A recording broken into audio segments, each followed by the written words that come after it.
उदयपुर की घटना की निंदा करते हुए आज इस शो की शुरुआत कर रहा हूं।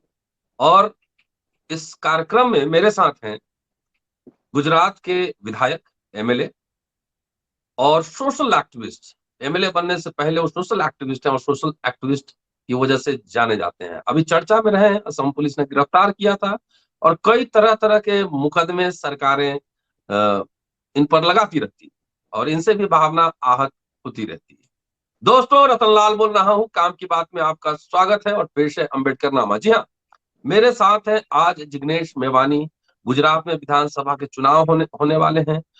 देश में क्या हालात है, कैसे देख रहे हैं? असम पुलिस ने इनको गिरफ्तार किया था और उस समय हमने एक वीडियो बनाया था, आपने देखा ही होगा। क्या हालात है? कॉन्स्टिट्यूशन तो है, लेकिन क्या कॉन्स्टिट्यूशनल मोरालिटी गायब है?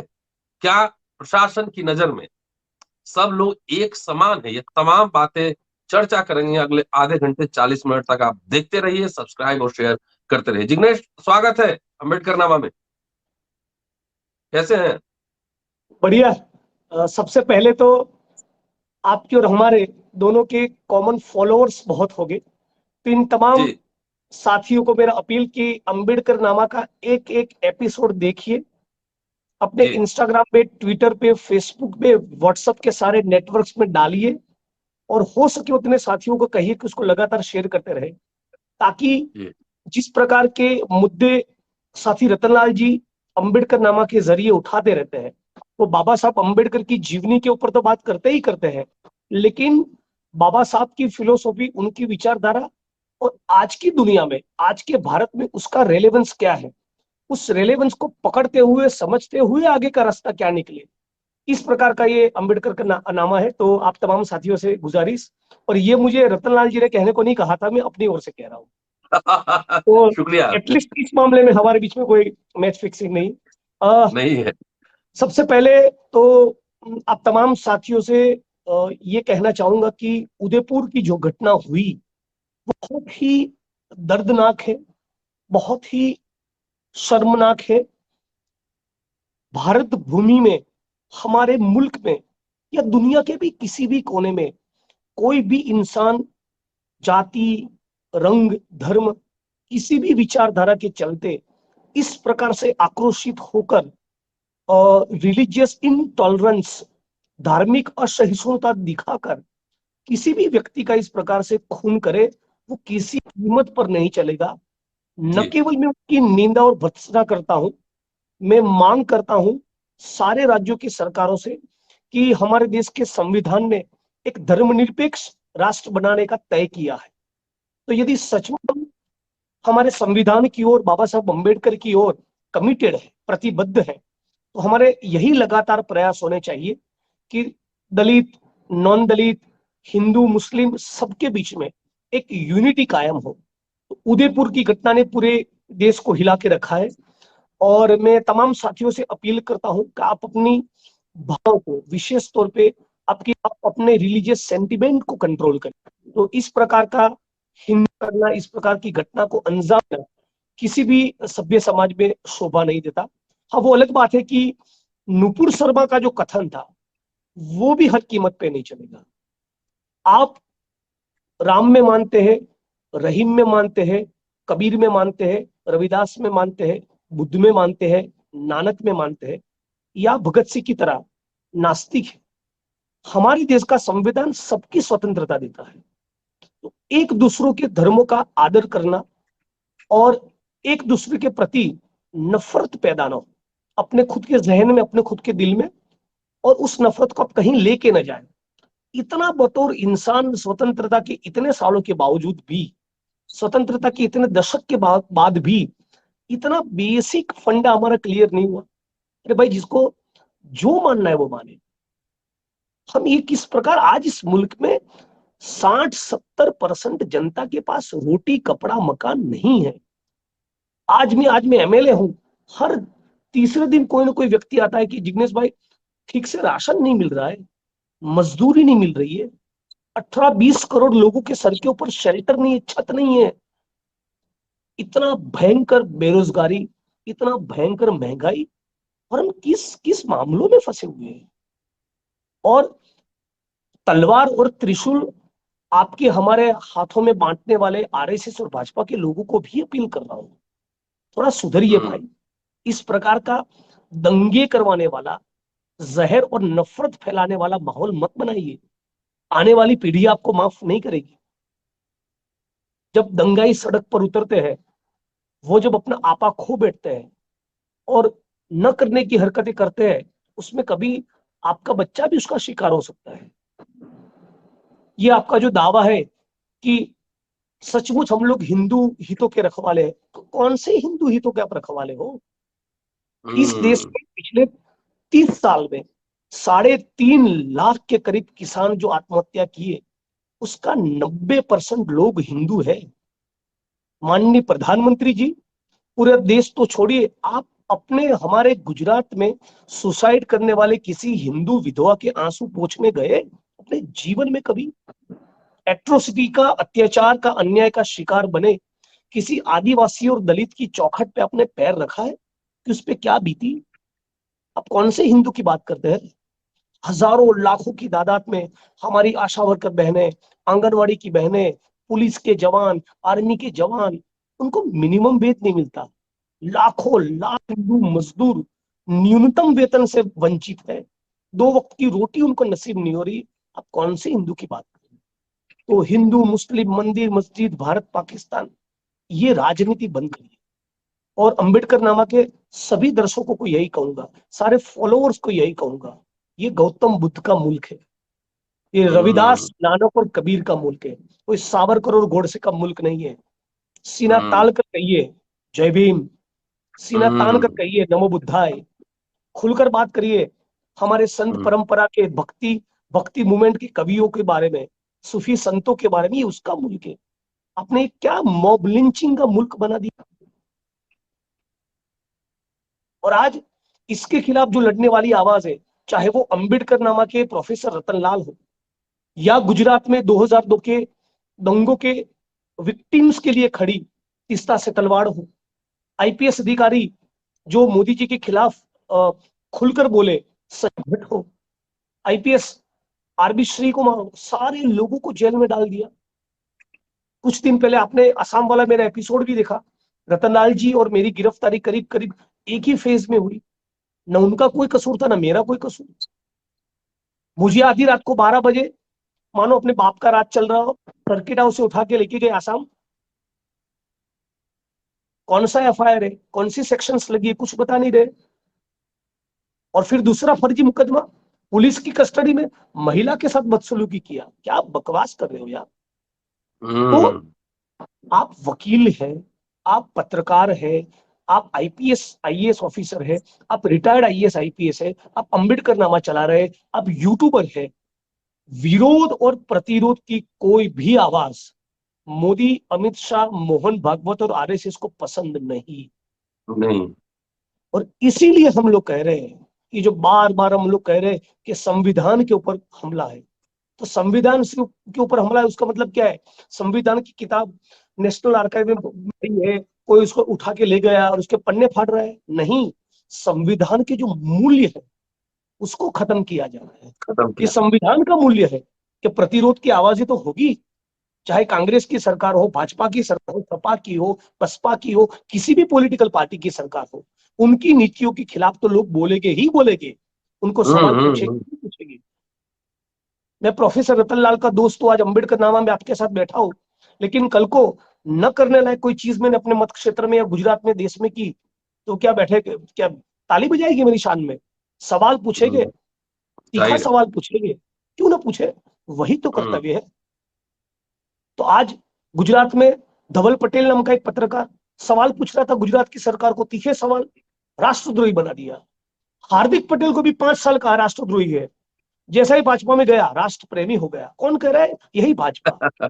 पूरे अहमदाबाद शहर में, पूरे गुजरात के एक एक गली पे, चौराहे पे, नुक्कड़ पे, गांव में, तहसीलों में, जिलों में राष्ट्र प्रेमी हार्दिक का गुजरात भाजपा में स्वागत। अरे दम्भियो, कुछ तो शर्म करो। इतना डॉक्टर आनंद तेल तुमड़े, बाबा साहब अम्बेडकर के परिवार के दामाद, लेकिन केवल ये उनकी पहचान नहीं, बहुत बड़े विद्वान, स्कॉलर, बहुत बड़े स्कॉलर, एनाइलेशन ऑफ कास्ट, जाति निर्मूलन कैसे हो, यदि उसका कोई ब्लूप्रिंट और खाका बनाना हो, और इस देश में इस मामले में किसी 5 लोगों को हम अथॉरिटी मान सकते हैं, उसमें से एक पूरा जीवन किसानों के लिए बोले, मजदूरों के लिए, दलितों के लिए, आदिवासियों के लिए, लोकतंत्र के लिए, संविधान के लिए, उनको पता भी नहीं है, नक्सलवादी बनाकर भीमा कोरेगांव के मामले में उनको जेल में डाल दिया। सुधा भारद्वाज जो छत्तीसगढ़ और झारखंड के आदिवासी मजदूरों के लिए लड़ी, कारपोरेट कंपनियां किसानों की, विशेष तौर पे आदिवासी किसानों की मर्जी के खिलाफ उनकी जमीनें हड़प करने जा रही थी, उसके खिलाफ वो मोर्चा बुलंद कर रही थी, नक्सलवादी बोल के जेल में डाल दिया। रतनलाल जी अंबेडकर नामा के जरिए और दूसरे के जरिए लगातार दलित बहुजन मूवमेंट को स्ट्रॉन्ग करने का लगातार कोशिश कर रहे थे, जैसा ही मौका मिला लपेट लो उनको। मतलब कि इस देश की सरकार हर कीमत पर विरोध के प्रतिरोध की आवाज को खत्म करना चाहती है। यदि प्रोफेसर रतनलाल और जिग्नेश मेवानी के पास ईडी को भेजना पड़े, ऐसा कोई कारोबार या धंधा या पैसा नहीं है, तो या तो उनका एंटी नेशनल बोलो, यदि एंटी नेशनल वाला पत्ता क्लिक नहीं हुआ तो ईडी भेजो, ईडी की और इनकम टैक्स की जांच में कुछ नहीं मिला तो फर्जी मुकदमा करके जेल में डाल दो, क्राइम ब्रांच को भेजो। तो अब अम्बेडकराइट हो, वामपंथी हो, एनजीओ के साथ जुड़े हो, मेन स्ट्रीम की चुनावी राजनीति के एमपी एमएलए मंत्री हो, या इवन राहुल गांधी हो, बीजेपी और आरएसएस ने तय किया है हर एक कोने से उनको विपक्ष को खत्म करना है। मैं यहां तक कह रहा हूं, आप अपने जिले के तहसील लेवल के एक यूट्यूबर हैं, और यदि आपकी आवाज, आपकी बातें सरकार को, सत्ता को पसंद नहीं, तो न केवल आपकी यूट्यूब को यूनिट बंद करवाएंगे, आपको भी जेल में डालेंगे। तो इस प्रकार का ये जो अनडिक्लेयर्ड इमरजेंसी वाला जो माहौल खड़ा हुआ है, बहुत ही शॉकिंग है। और गुजरात में जैसे कि आपने देखा, मेरे साथ जो हुआ, पहले हार्दिक के साथ जो हुआ, धवल पटेल के साथ हुआ, उसके पहले टाइम्स ऑफ इंडिया, इतना लीडिंग न्यूज़पेपर, उसके एडिटर और पत्रकारों के खिलाफ भी बहुत साल पहले राष्ट्रद्रोह का केस लगाया था। तो मैं मानता हूं यही गुजरात मॉडल आज पूरे देश में फैल चुका है। यूपी और वगैरह का हालात देखिए, आने वाला बुलडोजर चल हूँ। रहा है, न पुलिस है न कानून है, बुलडोजर चल रहा है। ये क्या मतलब, ये क्या तरीका हुआ? ये तो बाबा साहब अम्बेडकर, शहीद आजम भगत सिंह के सपनों का भारत नहीं हो सकता। न कोई एफआईआर, न कोई जांच, न गिरफ्तारी, न इंट्रोगेशन, न चार्जशीट, न ट्रायल, सीधा बुलडोजर।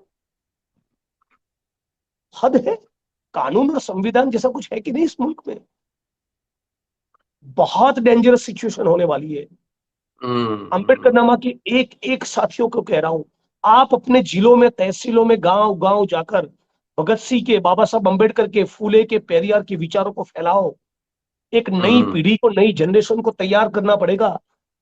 केवल सरपंच, तालुका पार्षद, जिला पार्षद, मंत्री, एमपी एमएलए बनने से काम नहीं चलेगा। इलेक्टोरल पॉलिटिक्स में आकर, चुनावी राजनीति में आकर, चुनाव में उनको हराने के साथ साथ एक विचारधारा से लेस एक फौज भी तैयार करनी पड़ेगी। एकदम एक विचारधारा से, आइडियोलॉजिकल जिसका फाउंडेशन हो, जो जो जिसके जिसकी रगों में फूले हो, अंबेडकर हो, पेरियार हो, गौतम बुद्ध हो, कबीर हो, रविदास हो, नानक हो, ये विचारधारा जिनकी रगों में बहती है, उसी पूरी एक जनरेशन को तैयार करना। फिर कोशिश उसमें से है। निकलकर कुछ लोग पार्लियामेंट में, असेंबली में जाना चाहते हैं, उस विचारधारा से निकले हुए कुछ लोग पार्लियामेंट और असेंबली में जाना चाहते हैं, तो और भी बेहतर, क्योंकि यही वो लोग हैं जो वैचारिक क्रांति का भी काम करेंगे और पार्लियामेंट और असेंबली के अंदर भी मोर्चा बुलंद करेंगे। तब जाके शायद आगे का निकलेगा।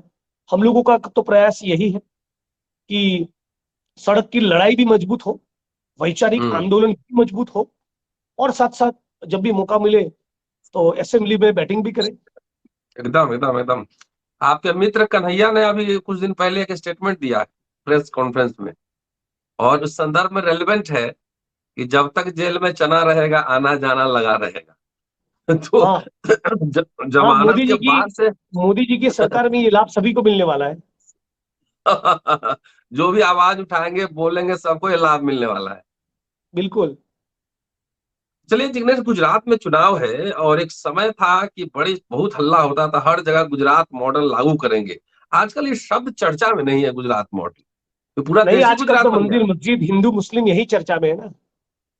है। तो गुजरात बड़ी मॉडल मेहरबानी आगे है इस है क्या मुल्क पर बच? मोदी जी की। अब विकास, वाइब्रेंट गुजरात, स्वर्णिम गुजरात, इकोनॉमिकली प्रॉस्परस गुजरात, ये सब बातें चुनाव के जब कुछ दिन बाकी होगा तब मेन स्ट्रीम मीडिया के कुछ लोग चलाएंगे। और यदि लगा मोदी साहब को इससे बात नहीं बन रही तो वही पुराना मंदिर मस्जिद वाला फॉर्मूला लेकर आएंगे। गुजरात की खबर कुछ बाहर निकलती नहीं है, क्या चल रहा है वहां पे? 5 साल से आप हाँ, अभी विधायक बहुत हैं। दिन से मुझ पर मुकदमा नहीं किया है तो गुजरात की खबर ज्यादा हाँ। बाहर नहीं आती। तो कब है? दिसंबर में चुनाव है? हाँ, नवंबर दिसंबर में होगा। और तो आप उसी लड़ेंगे, उसी उस जी उसी जान उसी से उसी लड़ेंगे। चुनाव है? लड़ेंगे, उसी चुनाव मजबूरी के क्षेत्र साथ में? लड़ेंगे। नहीं लड़ना तो पड़ेगा। चलेंगे, मैं वीडियो बनाने आऊंगा उधर, पक्का आइएगा। जिग्नेश मेवानी पे। तो क्या जिस तरीके से ओपोनेंट और ओपोजिशन की आवाज को दबाने की कोशिश है, जैसे राहुल गांधी से इतनी लंबी पूछताछ चली, तो क्या एक तरह से पॉलिटिकल वेंडेटा की तरह यूज हो रहा है, विपक्ष को हाँ, मतलब डराने की पॉलिटिकल साजिश है? वेंडेटा के अलावा कुछ नहीं है। जी। Absolutely political vendetta. जिसको खरीद सकते हैं उनको खरीदो, हम्म। जिनको डरा सकते हो उनको डराओ। डराने के लिए ED, CBI, income tax, police, जिसका भी इस्तेमाल करना है वो करो।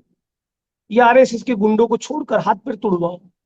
बोलना नहीं है आपको, यही ये लोग हम्म। चाहते हैं। और इस प्रकार के दमन का बढ़ना, उसका केवल एक ही मतलब है कि हम्म। समाज में गैर बराबरी बढ़ रही है।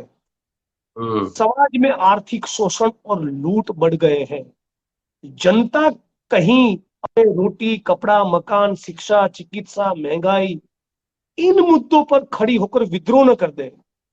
हम्म। ये डर है सत्ता सत्ता में जो लोग बैठे हैं उनको। क्योंकि एक मुकेश अंबानी 27 माल की बिल्डिंग में रहता है और उस बिल्डिंग में पसवाने वाला निर्माण मजदूर बंबई की है, अहमदाबाद की है, दिल्ली की है, चेन्नई की है, बेंगलोर की सड़क पर अर्धनग्न अवस्था में पड़ा हुआ है।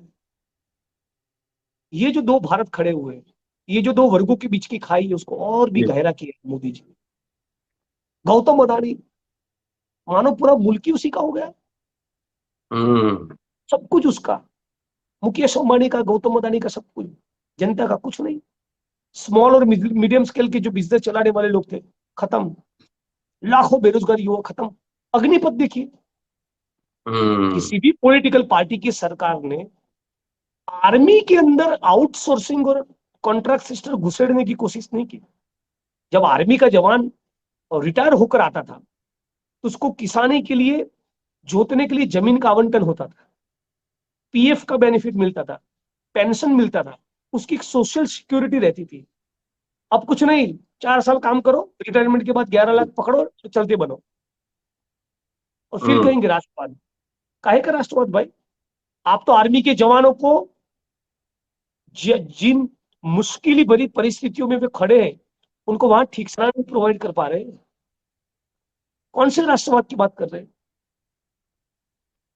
और अग्निपथ के खिलाफ जो आप ही के बिहार ने जो इंकलाब जिंदाबाद किया, देखिए, आर्मी के सारे बड़े अफसर आकर प्रेस कॉन्फ्रेंस करे, खबरदार, परमानेंटली सरकारी नौकरी से हाथ धोना पड़ेगा। इतना खुलकर धमकी। तो इस हम्म। युवा सरकार की नीति के खिलाफ, निश्चित तौर पे जब उसके जीवन के साथ जुड़ा हुआ, उसके करियर के साथ जुड़ा हुआ सवाल हो, तब भी ना बोले तो क्या घर पे बैठ के मंजीरा बजाए, क्या करें? खाली पड़ी हम्म। सरकारी पदों में भर्ती के लिए इस मुल्क का युवा सड़क पे नहीं उतरेगा। इस मुल्क की लाखों लाख करोड़ों बहनें जो महंगाई का शिकार है, जिसके घर में तेल का डिब्बा, गैस का सिलेंडर, किराना, वो उनको वो अफोर्ड नहीं कर पा रहे। अंबेडकर नामा के साथियों, इस बात को थोड़ा महसूस करो। आज के इस दौर में 70% भारत की जनता तेल का डिब्बा खरीद नहीं सकती। हम्म। आज 70% भारत अपने बच्चे को घी नहीं खिला पाएगा। आज 65-70% भारत सड़क पे गुजर रहा है और लारी पे फ्रूट है ना, सेव खरीद नहीं पाएगा अपने बच्चों के लिए। ये हालत बना के रखा है इस मुल्क का।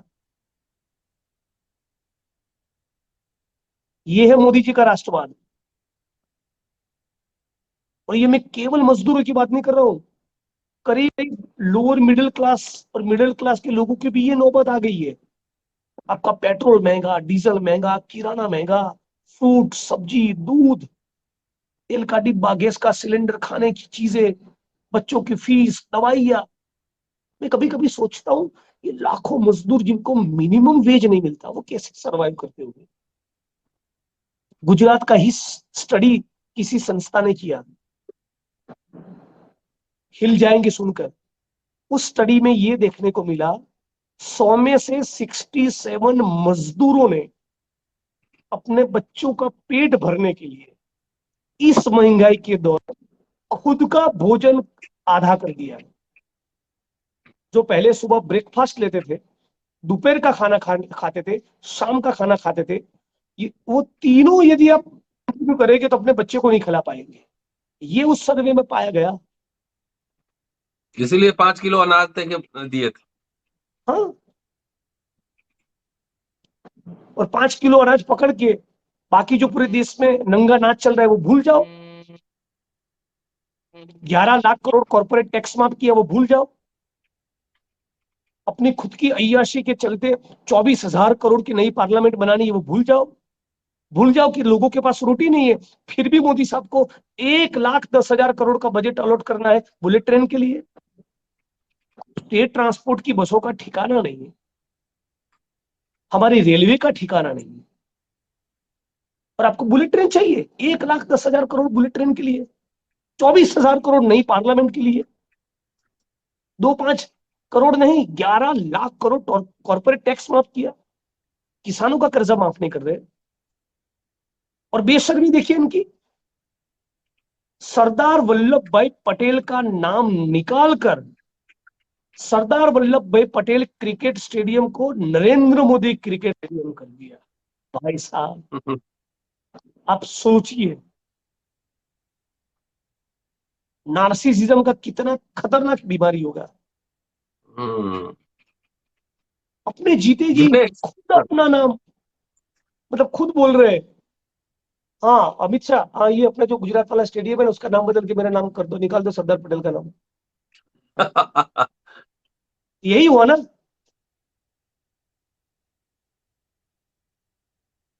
अच्छा, चुनाव आने वाला है, क्या क्या मुद्दा रहेगा एक पूरे गुजरात यही में तो और आपके एक साथ आपके बोला, आपके साथ जो साझा किया, आपके साथ शेयर किया, यही बोलेंगे सारे और क्या मुद्दे रहे। बोलेंगे, यही असली बात है सर।